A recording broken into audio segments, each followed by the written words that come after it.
Boru Aboye.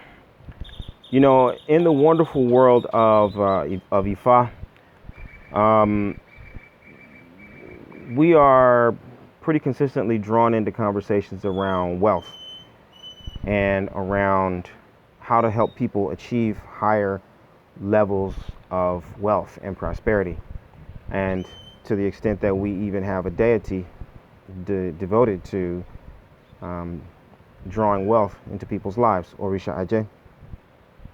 And in my conversations with people over the years, all the people who are, by most people's standards, prosperous, that is, they have a certain amount of material wealth, the conversation uh, will be characterized by two sort of phases. On one hand, everybody's going to have a different measurement of material wealth. For some persons, some people, it may be, $10,000 a month. For another person, it might be $100,000 a month. One person may consider wealth as a large home. Another person may say that, 3 homes, one car, a helicopter, whatever. People have different numbers. They have different definitions of material wealth, and likewise, people have different definitions of spiritual wealth, right? And spiritual power. A person may say that if they've been initiated to one Orisha, they've got one title, right? That's wealth. So other people may need 3, 4, 5, right? And it varies. Okay, and we can't necessarily judge the meaning of that, but there's a second phase of the conversation that is also inevitable. Once you talk to people who have achieved, they will also reveal the fact that there's another kind of wealth. There's an inner wealth. There's a wealth that comes from your values that is equal, if not greater, than any form of material wealth, any kind of visible wealth. That is how you live, what you believe, how you show up in your own life, how you show up in the lives of the people who you're destined to serve. That is of equal or greater importance, right, than any other kind of measurement of wealth. And so it's important that we as practitioners and devotees are acutely aware of this balance between accumulating material wealth and cultivating spiritual wealth, internal wealth, wealth that comes out of your values.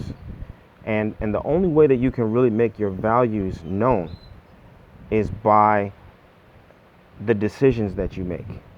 It's by not necessarily defending your values or coming out and promoting your values, but when the opportunity to presents itself to compromise your values, you stand firm, right? And it's challenging at times because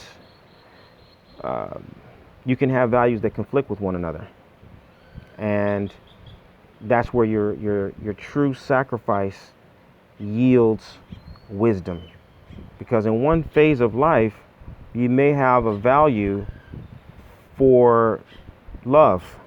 You may love a woman, you may love a man, you may love your child, okay, and you may also love your hobby or your craft, but there comes a time wherein you have to compromise your love of one in favor of the other. And in one phase of life, you may have to compromise your love of your craft in favor of the love of a woman or the love of a man.